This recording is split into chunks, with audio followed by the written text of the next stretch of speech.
Growing up in California's Central Valley, my life was a blend of challenges and small victories. My early years were spent in a cramped trailer near Fresno, living with my mother and two younger siblings. Our modest home was too close to the Southern Pacific Railroad tracks, where the constant rumble of trains reminded us of our tough circumstances. Despite these hardships, my mother, a dedicated cashier at Bi-Mart supermarket, kept us together after my father, Jack Scott, left us for another woman. My childhood wasn't easy, but it taught me the value of resilience and determination. My sister Janet and I managed to stay out of trouble, graduating from high school and moving on to college. I earned a modest scholarship to pursue a marketing degree, while Janet's academic excellence led her to a successful law career. Our younger brother Eric struggled to find his path, often causing tension within the family. Despite our differences, we all sought our own version of success. In our tumultuous family, my sister and I avoided pitfalls and completed our education. With a modest scholarship, I earned a BA in marketing, while my sister secured a substantial scholarship, eventually becoming a lawyer. Eric, on the other hand, seemed to excel at causing trouble, earning what I joked was an associate's degree in foolishness. Mom would finish her cashier shift at Bi-Mart at 5:30 p.m. and come home to make supper. The ground shaking from the 6 p.m. freight train signaled us to stop playing, go inside, and set the table. We moved there after my father left, so it was just Mom raising us. Other than minimal child support, we never heard from our dad again. Despite the turmoil, my sister and I stayed out of trouble and completed high school and college.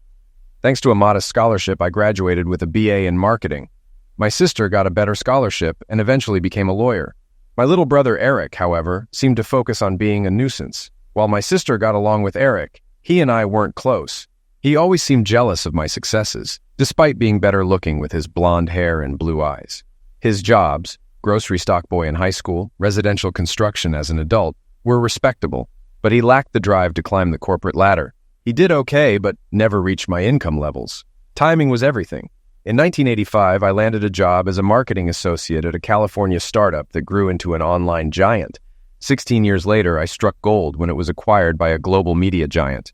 By then, I had worked my way up to vice president of marketing and walked away with executive-level stock options and severance money. It was enough to buy a house for my mother, travel the world, drive a Porsche, and live in a mansion with a pool in Palo Alto.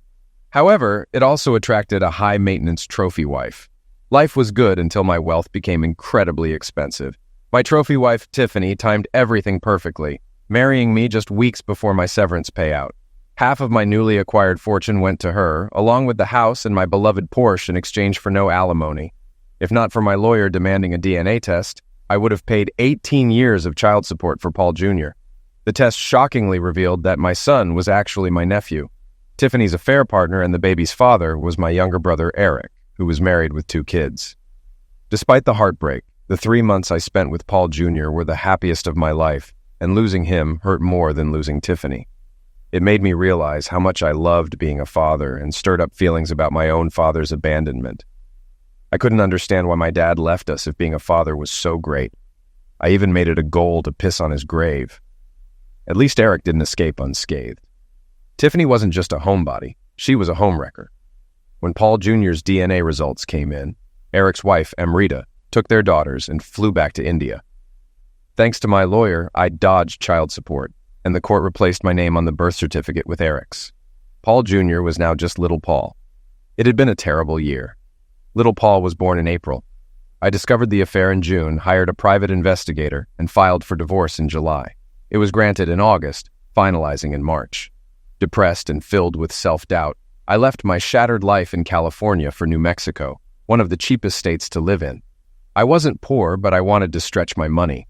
I allowed myself one splurge, a restored 1974 Volkswagen Transporter van, reminiscent of my high school and college days. It looked rough, but was mechanically sound, perfect to avoid theft. I drove 950 miles through Arizona to Gallup, New Mexico in 2 days, sleeping at a truck stop in Kingman, Arizona. Gallup, with a population of about 21,000 and an average income of $35,000, was ideal. I stayed in a cheap motel, then found a single-wide trailer in Western Skies Mobile Home Park. It was dingy outside, but in decent shape inside. I bought it for $5,273. While unpacking, I noticed my neighbor, a small woman with long dark hair and a ponytail. Eager for a friendly connection, I bought a flower arrangement. and fresh cookies from La Montanita Market. Armed with these, I knocked on her screen door. A small boy with jet black hair and copper skin answered. I introduced myself. "Hello, I'm your new neighbor Paul, and I came to say hello." The boy just stared at me silently. The woman I had seen earlier approached with a suspicious look. "Can I help you?" she asked. She was smaller than I thought, about 4'11", wearing a simple blue dress and rubber sandals. From her appearance and accent, I guessed she was Filipina. She had a half smile, with the left side of her face drooping slightly, possibly from nerve damage. Her budget glasses were held together by duct tape, and her left eyelid also sagged a bit. Despite this, she was very pretty. Feeling a hint of optimism, I introduced myself again. "Hi, I was just telling your boy that I'm your new neighbor, Paul. I came to say hello." Looking into her nice brown eyes, I remembered the gifts. "Here, these flowers and cookies are for you." She took them, and her suspicious look began to fade into a smile. "Thank you. That's very gracious of you. I'm Aurora Santos, but my friends call me Dawn." She nodded at her son. "That's Jacob. He's 4. Don't mind him staring. He does that with men since his father left." She invited me in and made coffee while Jacob enjoyed the cookies. She explained that her ex-husband was in jail for domestic misuse, which caused her palsy-like symptoms. At 32, with only a high school education, she worked as a pharmacy cashier and relied on food stamps. I shared my recent divorce and how my wife cheated and tried to pass off another man's baby as mine, which hurt more than losing her. After 2 hours of chatting, we felt like friends when she hugged me goodbye. The smell of her shampoo and the warmth of her small body made me wish for more than friendship, but it was too soon. The next day, I bought a new mattress, pillows, sheets, kitchen utensils, and a 32-inch flat-screen TV. Then, I focused on finding a job. I had half of what was once a large amount of money, now just sizable, mostly in savings. My credit rating was still in the 800s, so I was okay, but knew it wouldn't last forever. I didn't need an executive position, just something to cover groceries. Through a temp agency, I got a job on the loading dock of a shipping logistics company. As the weeks passed, I settled into a routine. Breakfast, work, lunch, work, dinner, TV, and sleep. On Saturdays, I'd go grocery shopping and invite Dawn and Jacob along since I had a van. It wasn't actually a date, but I enjoyed spending time with them. Jacob was my buddy. If Dawn told him no, I'd secretly buy whatever he wanted and share it later. Sundays were laundry days after Dawn and Jacob returned from church. We'd walk to the Western Skies laundry room together. Dawn's laundry always took longer, so I'd help with Jacob and fold clothes, sneaking peeks at her underwear purely out of curiosity. Dawn and I started looking out for each other. When she worked overtime, I'd pick up Jacob from daycare and babysit him. I got good at his bedtime routine, reading stories until he fell asleep. Sometimes I felt sad thinking about the baby I lost due to Tiffany's infidelity, but I quickly moved on. We exchanged keys to our trailers, and when I got the flu, Dawn found me bedridden and took care of me, cooking chicken tinola and changing my bedding. Unlike Tiffany, who barely helped when I was sick, Dawn was attentive. As September turned into October, I realized I wanted more than just friendship with Dawn, but hesitated due to my insecurities. One Saturday, a rude cashier gave me the push I needed. Dawn was ahead of me in line, and when she used food stamps, the cashier muttered, "Another leech." Dawn's hand shook slightly, and she lowered her head in shame. Angry, I went around my cart, pulled out my platinum card, and handed it to the cashier, saying, "She's no leech. She's my girlfriend. I'll pay." The cashier shut up quickly. I paid for Dawn's groceries and mine, and we left. Looking back, I realized I used money to solve a problem I should have handled differently. My strong feelings for Dawn overrode my social instincts. In the parking lot, I loaded our groceries as Dawn wiped away her tears. "Thank you, Paul," she said quietly. "You didn't have to do all that." Playing dumb, I replied, "Do all what?" "Paying for my groceries and lying about me being your girlfriend." Her soft Filipina accent made "girlfriend" sound heartwarming. After living next to her for a couple of months, I liked almost everything about her. "Dawn, you don't deserve to be treated like that. I don't mind taking care of you and Jacob." I paused, lowering my voice. "Besides, it doesn't have to be a lie, you know." Her eyes widened in surprise. "What do you mean?" Right there by the shopping carts, I impulsively made my move. I hugged her closely, not just a friendly hug. "What I'm saying is, it's up to you if you want to be my girlfriend. I'd love to be your boyfriend." I put it out there. She gently pushed away, clearly surprised. I wasn't sorry. It meant I was ready to move on from my ex-wife's torment. I don't know," she stammered. I need to think about it. I never expected this. While Dawn got in the front seat, I secured Jacob in his child seat, then drove us home. Back at the trailer, Dawn took Jacob out while I unloaded groceries. After putting hers in her kitchen, I unpacked mine. I was putting away my Twinkies when there was a tap at my door. To my delight, it was Dawn. "Come in. If you were my girlfriend, you wouldn't have to knock," I teased. Dawn entered and sat at my table, looking serious. I asked Mrs. Meyer to watch Jacob so we could talk. "Paul, were you serious about wanting me to be your girlfriend?" I took her hands.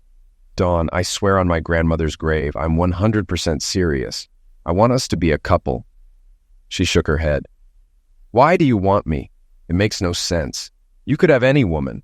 I'm a broke single mom on food stamps.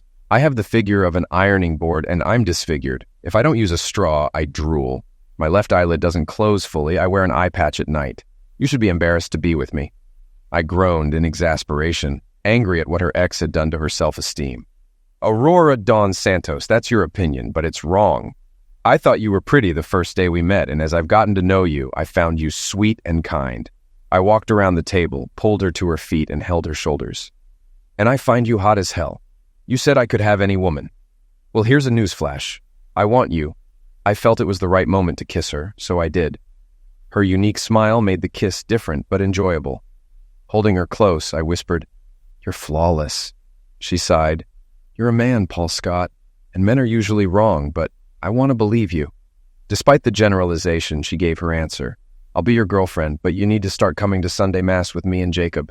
You need to be a good role model for my son." She kissed me again, long and soft. Though I wasn't religious, that kiss gave me all the motivation I needed. "Agreed," I whispered, unsure about being a role model, but willing to try for her.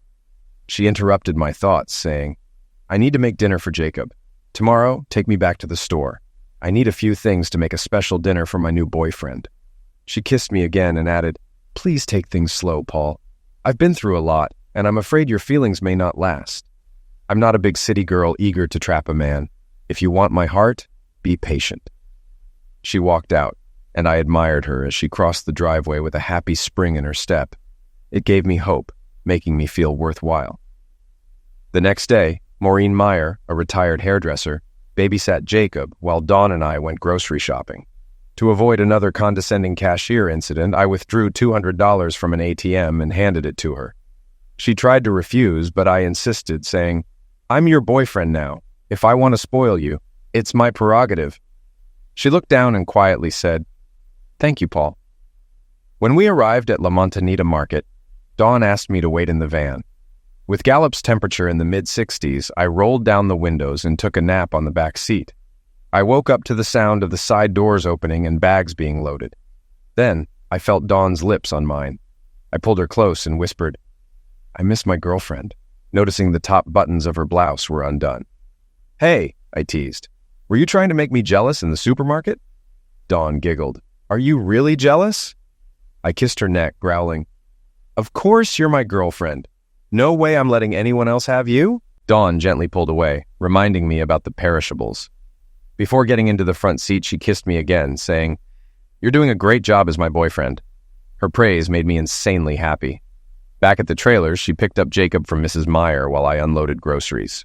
Dawn banished us to my trailer while she cooked. We watched a Disney movie and played chutes and ladders. The delicious smell of roast pork and biscuits wafted through the open windows. When dinner was ready, Jacob eagerly sat at the table, and Dawn served him first. She placed a napkin in my lap and kissed my cheek, explaining the meal. "It's machado, a Philippine dish my mother taught me. Beef chuck roast with strips of pork fat, marinated, seared, and braised with tomatoes. Plus, fresh-made biscuits and chocolate rice pudding for dessert." Stunned, I hugged her. "Sweetie, this must have been a lot of work. What did I do to deserve it?" She kissed my head, saying, "You're my man now, taking care of me and my son. As your girlfriend, I can spoil you too." I pulled her into my lap and asked Jacob, "Hey buddy, can I kiss your mom?" With his mouth full, he nodded enthusiastically. I kissed Dawn softly, feeling like I never wanted it to end. When it did, I whispered, "Aurora Dawn Santos, I am absolutely falling in love with you." I realized I had everything: a decent job, a good meal, a boy who looked up to me, and most importantly, a woman who would never cheat on me. I felt a pang of remorse about Tiffany, but quickly dismissed it. Dawn responded to my declaration with another tender kiss, then dabbed her mouth with a napkin. "Eat your machado before it gets cold," she softly chided, filling my plate. Dinner and dessert were delicious. Afterward, I cleaned up, while Dawn got Jacob ready for bed. She returned as I was about to start on the pots and pans, wrapped the dish towel around my neck, and kissed me. "Jacob wants you to help with his goodnight prayers," she said, smirking. I walked to Jacob's room, where he was on his knees, hands folded, ready to pray. I joined him, and he seriously intoned, "God bless Mommy, Lola, and Lolo in the Philippines, Mrs. Meyer for taking care of me, and Mr. Paul for playing with me and making Mommy happy again. Amen." Realizing it was my turn, I folded my hands and said, "God bless my sister Janet and my mom. God bless Mrs. Meyer for being a good neighbor. God bless Jacob for being my new friend." Struggling to think of what to say about Dawn, I added, "God bless Dawn for showing me I could love again. Amen." Jacob hugged me, so I picked him up, tucked him in, and kissed his forehead. "Good night, little buddy." "Good night, Mr. Paul. Tell Mommy she still needs to kiss me good night, too." I nodded and returned to the kitchen. Dawn was finishing the dishes. I lifted her up and kissed her. "Jacob needs your kiss good night," I said, setting her down. Hugging her, I whispered, "Don't be gone too long. You don't want your boyfriend to get lonely. Go sit on the couch and keep your lap open. Your girlfriend will be right back," she replied, slipping out of my arms and heading to Jacob's room. I stretched out on the sofa and turned on the TV. A couple of minutes later, Dawn joined me and we started making out. Things got heated, but when I tried to reach under her blouse, she gently pulled my hand away. "I'm sorry, Paul. I really want you, but it's too soon for that. Please don't hate me." Holding her close, I calmed my lust and kissed the top of her head. "I understand. I don't hate you. I meant it when I said I was falling in love with you. I know you need time, and I promise I'll be patient." She buried her face in my chest and quietly cried, dampening my shirt. That shirt became sacred. I decided I'd never wash or wear it again. Eventually, Dawn stopped crying and got up. As I walked to the door and turned to thank her for the meal, she pulled me down for another kiss. Afterward, she opened the door, kissed my cheek, and whispered, "Thank you for being patient. I think I'm falling in love with you, too." Hearing this made me ecstatic. I told her, "Actually, that makes me feel a lot better. Good night, my darling." She smiled and closed the door. The next morning, I went to work, but my mind was on Dawn. With Tiffany, the Zex was amazing, but our relationship was shallow. We had good times, but didn't maintain a meaningful connection. Solving problems with money instead of therapy might have made it easy for my brother Eric to seduce her. With Dawn, we liked each other and were affectionate. Since Zex was off the table, we focused on building our relationship. Just a couple of months in, I felt truly committed. I was confident Dawn would never cheat, and I hoped she felt the same. I was optimistic, but knew I needed to be patient, as I promised. We discussed personal preferences and long-term goals. Gallup was temporary for both of us, and we hoped to move together when the time was right. I didn't pressure Dawn about my big goal of having a baby and being a father, though I longed for it after my brief experience with little Paul. At 37, I wanted to experience fatherhood again before people mistook me for a grandfather. One warm Saturday afternoon in October, while sitting alone in my trailer, I overheard Dawn and Mrs. Meyer talking. Dawn had just paid Mrs. Meyer for babysitting, and they were making small talk until Mrs. Meyer switched to giving her opinion on Dawn's life.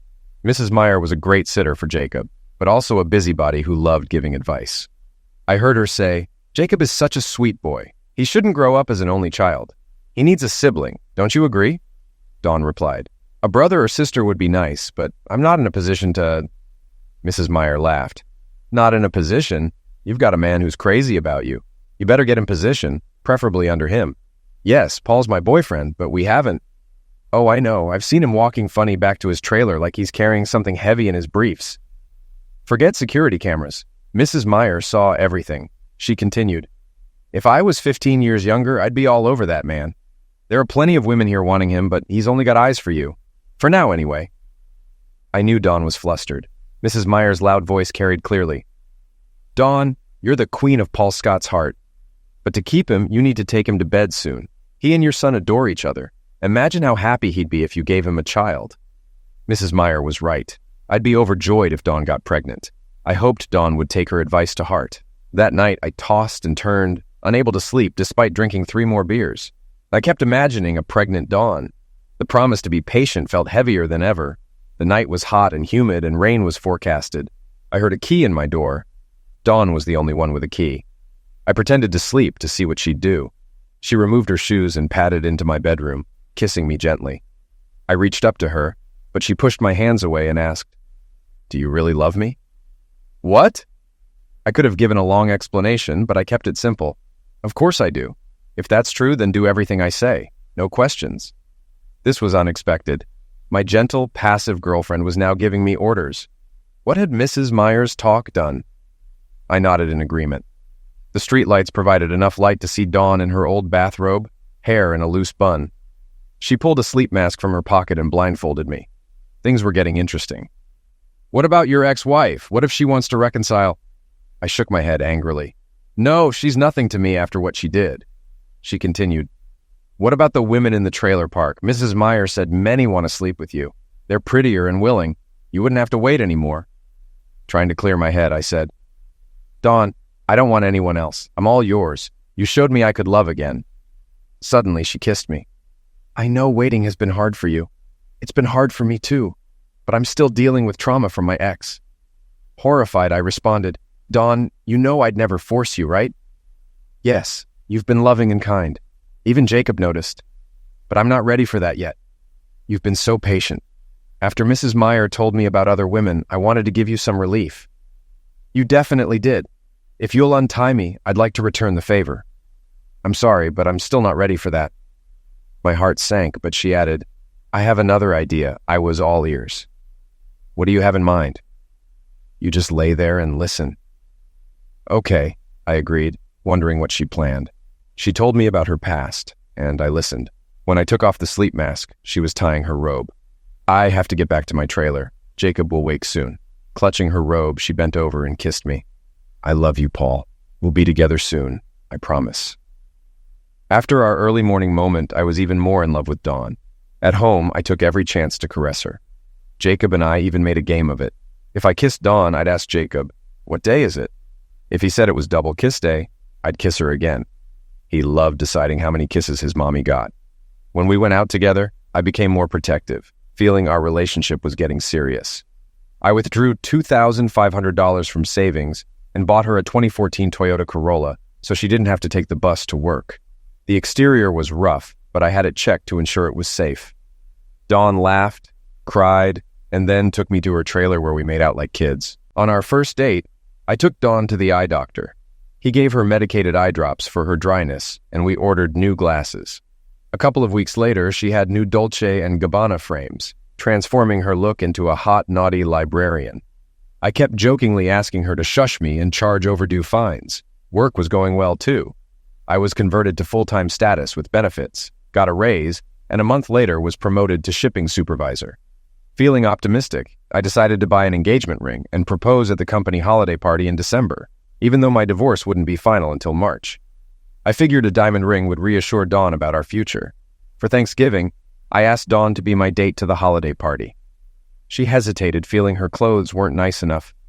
Mrs. Meyer suggested her sister, Betty Ward, a retired seamstress. Betty took Dawn's measurements and returned in 2 weeks with a beautiful party dress. They kept it a surprise from me. On the night of the party, I went next door to pick up Dawn. Mrs. Meyer was there to babysit Jacob. When I mentioned the party would be over by midnight, she laughed and said, "If you bring her home before morning, there's something seriously wrong with you."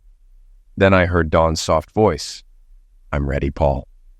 I turned, and my jaw dropped. Dawn wore a bright red knee-length dress with a low back and one shoulder sleeve that modestly concealed her cleavage but left the other shoulder bare. The dress hugged her curves, disproving her claim of having an ironing board figure.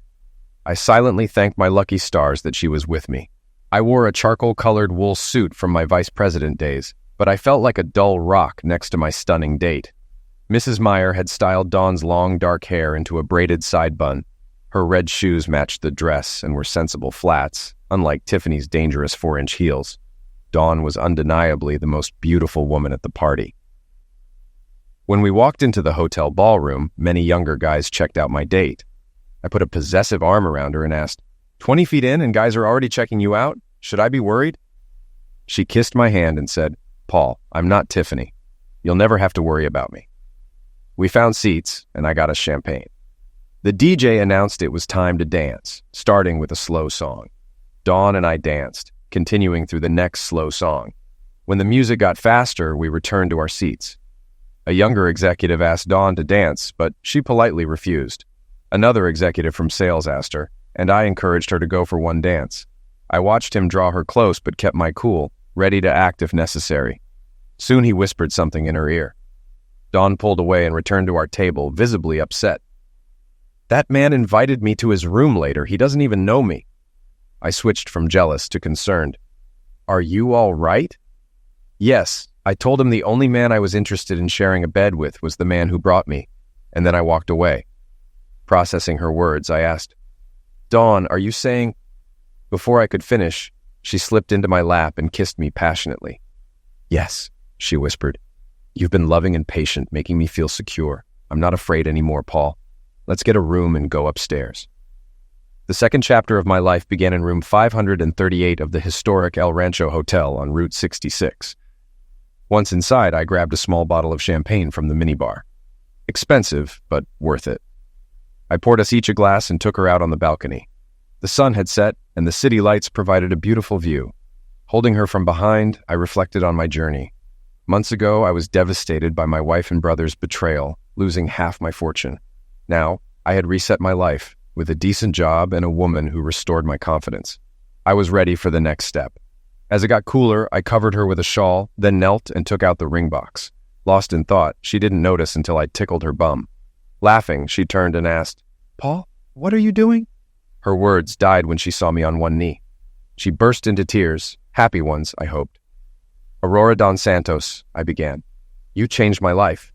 When you made Machado for me, I knew I wanted to be with you forever. Will you marry me?" She nodded yes through her tears and held out her hand. I slipped the ring on her finger, picked her up, and carried her to the bed.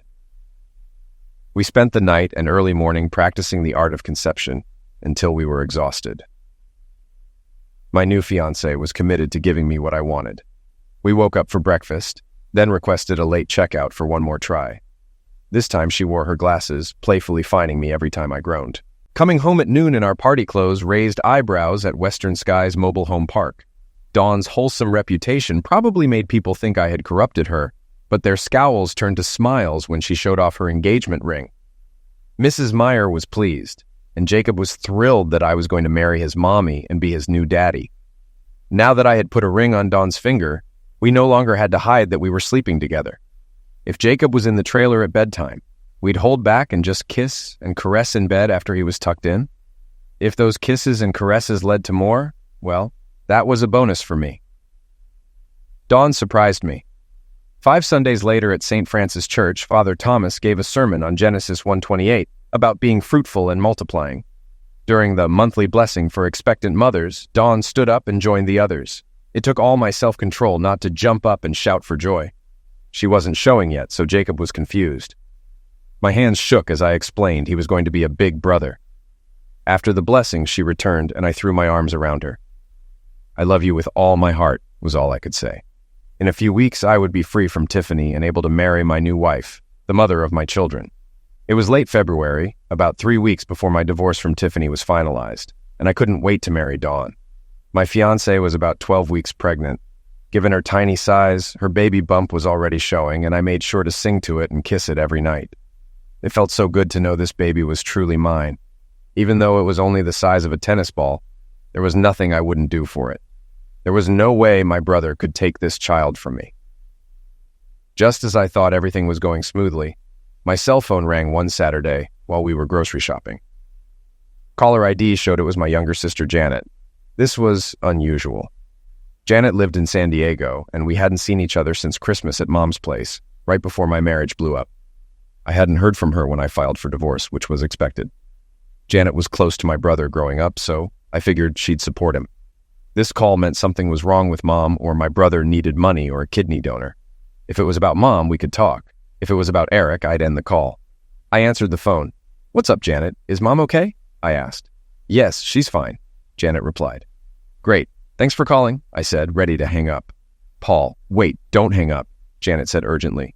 "Sis, you know I have zero interest in our brother. Unless you're calling to tell me he's dead, we're done talking," I responded coldly. Scott's not in the U.S. He wants his wife and kids back, so he's gone to India to beg Amrita to forgive him, Janet explained. I laughed at the idea of my brother being sorry about anything. I couldn't care less if that backstabbing creep dies. If he's in India, I hope he gets bitten by a cobra. Goodbye, Janet. I ended the call. Dawn came back from the produce section and saw I was upset. I explained about my sister's call when my phone rang again. Janet, again. I answered. I told you, sis, I don't care about Eric. Why are you calling me? I demanded. Paul, please don't cut me off. I'm not calling about Eric. I'm calling about Paul Jr., Janet said. When she called him that, my heart turned to ice. His name is Paul. He's not my son. My name is no longer on the birth certificate, I said, my voice cold and hard. Eric says, Janet began. Would you like to screw off now or piss me off more? I interrupted angrily. Damn it, Paul, listen. Eric wrecked your life, and I can't excuse that. But our nephew is innocent. He needs our help, Janet insisted. I shouted, Oh, please, Janet, that kid is no relative of mine. He's dead to me, just like his parents. I didn't mean it when I called Paul a hellspawn. He was just an innocent baby. Hearing his name reminded me of the pain of losing him, and I wanted to lash out at Tiffany. By now, I was so loud the guy on the loading dock could hear me. I shut off my phone, gathered Dawn, Jacob, and our groceries, and left. For the rest of the evening, the call's bad feelings put me in a foul mood, affecting my two favorite people. This made me feel even worse. During Jacob's goodnight prayers, he blessed his mom, his grandparents in the Philippines, and Mrs. Meyer. But when he came to me, he said, God bless my new daddy, and please don't let him forget he loves me. I broke down. I scooped Jacob up, sat on the bed, held him close, kissed his head, sobbed, and told him how much I loved him. Dawn came in, gently pried him from my arms, tucked him in, and led me out of his room. She went back in and assured him I was just very sad but would always love him. When she came out, she led me to our bedroom. During all the months I'd been in Gallup, I'd tried to stay strong and kept my feelings about the betrayals and divorce locked away. My sister's call had torn open those wounds. Emotionally crippled, I stood still as my fiancé unbuttoned my shirt, removed my jeans, and laid me face down on the bed. Then I felt her hands rubbing my back, soon followed by her lips kissing from the base of my neck to my lower back. You're going to be fine, she whispered, her soft Filipina accent making it sound like toe-getter. Hearing her, I realized several important things. 1, I was not alone. I had a loving woman and a sweet little boy who I'd soon be adopting. 2, my soon-to-be ex and my sister had no real control over me anymore. And 3, I loved hearing Dawn's accent. It was incredibly arousing. Rolling onto my back, I reached for her and pulled her to me. She was wearing the same frumpy light blue dress and rubber sandals she had on when I first met her, and she looked hot as hell in it. I made love to her, caressing her belly. I thought about my mom, now retired and living in the house I bought her in Fresno. She was probably sad since my brother and his family were now in India. She'd lost access to her granddaughters, who she adored. Given she'd always despised Tiffany, I doubted she'd be involved with little Paul. Maybe it would make her happy to learn about her 2 new grandchildren. Kissing my fiancée, I asked her, How would you feel about meeting my mother? The next day I called Mom and told her I wanted her to meet Dawn and Jacob. I was surprised when her response was not exactly enthusiastic, but she said it would be nice to see me and have a little boy in the house again. Dawn and I both got approval from our jobs for a week's vacation. Since the drive from Gallup to Fresno was 12 hours by car, we opted to fly. The weather was cool, so both of us wore hooded sweatshirts. Dawn's hoodie did a good job of hiding her pregnant belly, so Mom would be pleasantly surprised when Dawn took it off. When the car service dropped us off, the house looked better than when I bought it for her. My mother had done some nice landscaping in the front. Mom greeted us at the door, giving me and Jacob a hug, but only shaking Dawn's hand, saying, It's nice to meet you. And that was all. Given this was her future daughter-in-law, I suddenly got a cold feeling in my stomach. We went into the kitchen and sat at the small table. Mom served Jacob a glass of orange juice and a peanut butter sandwich, which he happily accepted, while Dawn and I just asked for coffee. Only after making sure everyone was served properly did she sit down to talk. The bad feeling in my stomach turned to an iceberg when Mom started speaking. You know, Paul, your divorce isn't final yet. Dawn seems nice and Jacob is a sweet boy, but don't you think it's too soon to get engaged again? I mean, it's been less than a year since Tiffany made her mistake. Mom had definitely played me. With Jacob sitting in front of me, I couldn't yell. In a quiet voice, I growled, "Mother, I think Alzheimer's is affecting your memory. My ex-wife didn't make a mistake. She got pregnant by deliberately sleeping with my brother. And no, it's not too soon. In a few weeks, my divorce will be final, and I'll be starting my new life with a woman who loves me." Mom leaned over and patted Dawn on the hand. "I'm sure Dawn is very loving and kind, but you had a good life before Tiffany's bad decision. I just don't think you should rush into things. After all, it's still not too late to consider reconciliation." That last word hit me like a Mack truck. Then it dawned on me. Something wasn't right. If my own mother, who absolutely detested my ex-wife, was urging me to take back the cheating strumpet, then I heard a car pull up outside. I realized I was caught in an ambush. Sure enough, I heard the front door open and 2 sets of feet come inside. Mom said to Jacob, "Come on, sweetie. The grown-ups are going to be talking and you'll be bored. Let's go find some nice cartoons to watch together." Mom and Jacob went into another room. 2 women walked in. One was my sister Janet holding little Paul, and the other was a woman I never wanted to see again. "Tiffany," she greeted me softly. "Hello, Paul. You're looking good." I gave her a critical glance. Despite all the beauty treatments and Botox injections, her 33-year-old face looked haggard and worn. I guess raising an 11-month-old infant alone could do that to you. Too bad. "Thanks. You look like crap," I snapped. Then I asked Dawn to step out of the room and call us a cab. It was time to leave. "It hasn't been easy," Tiffany began. Before I could start a tirade on how too bad it wasn't easy, my sister handed the baby to Tiffany and slid a large brown envelope across the table to me. I didn't bother to open it. I just asked, "What the hell is this, Janet?" My sister explained, "It's a California Judicial Council Form CIV 110, the official request for dismissal of your divorce.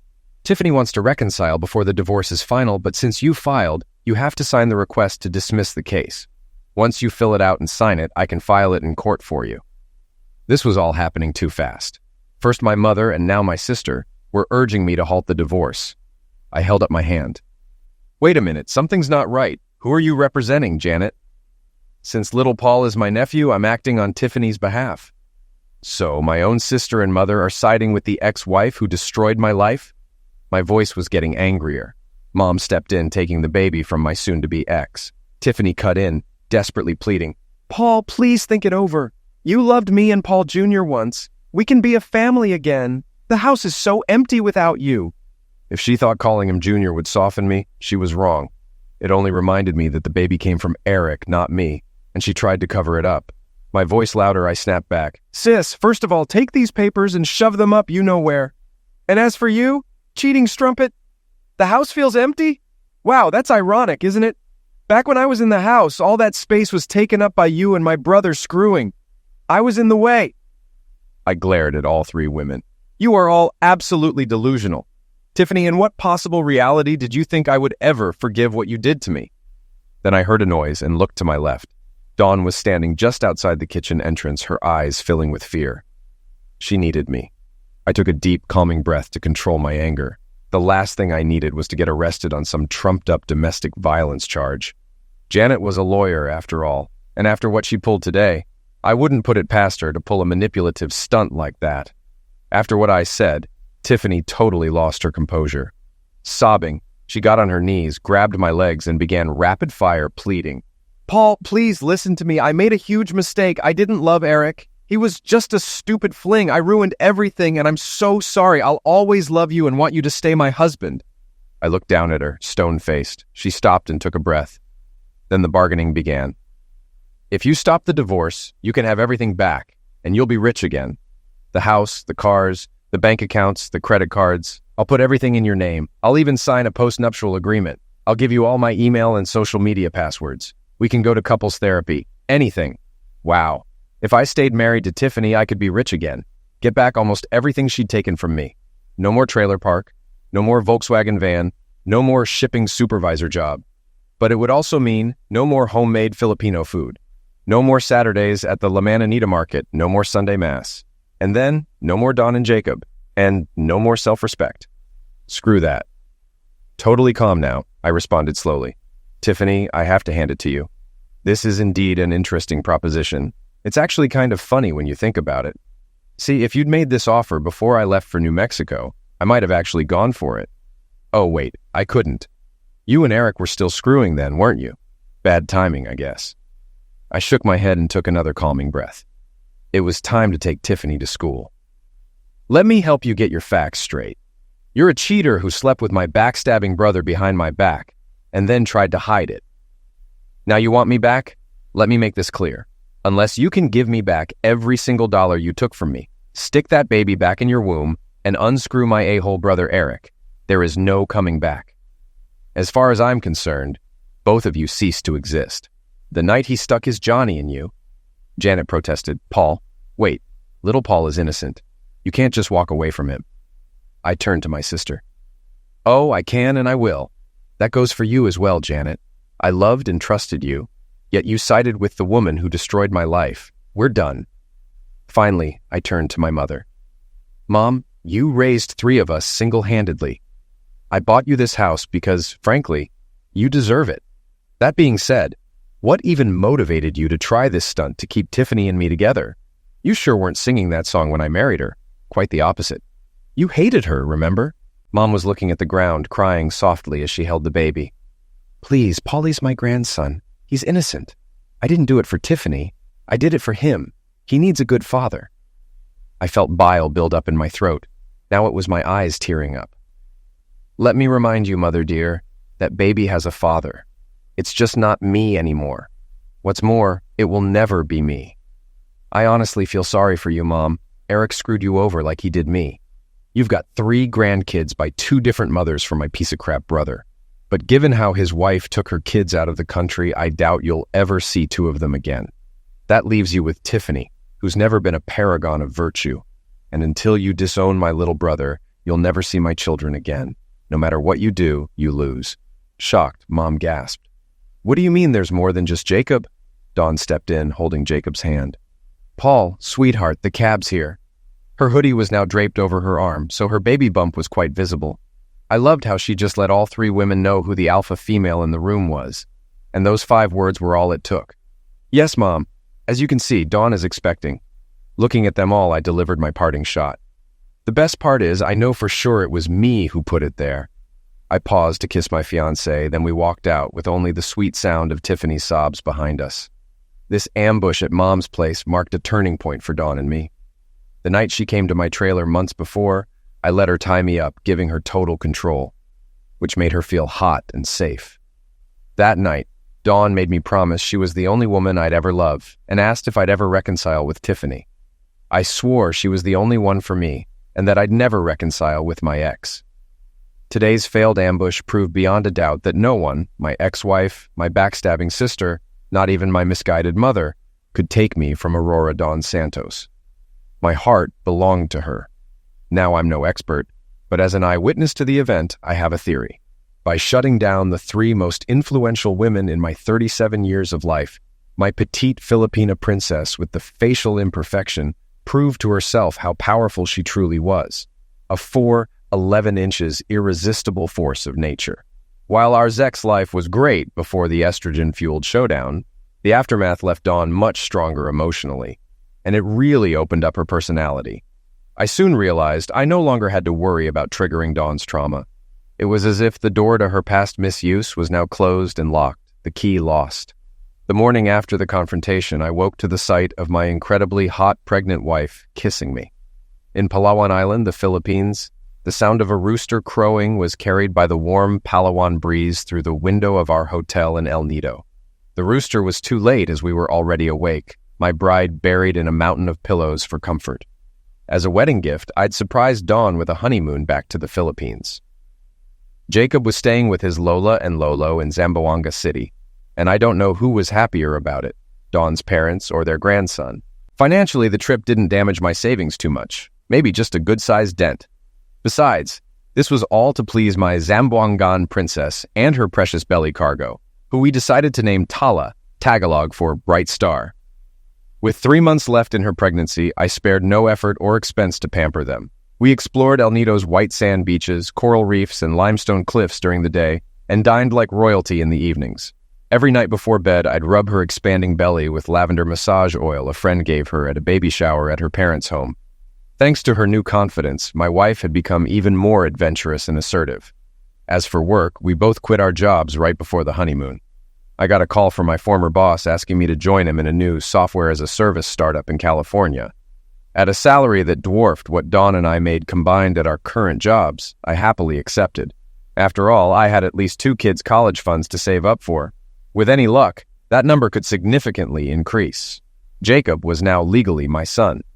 After a quick trip to the Roswell Correctional Center to visit Jacob's biological father, Danilo Santos, and in exchange for $5,000 cash wired to his uncle Mauricio, I walked away with Danilo's signature relinquishing parental rights.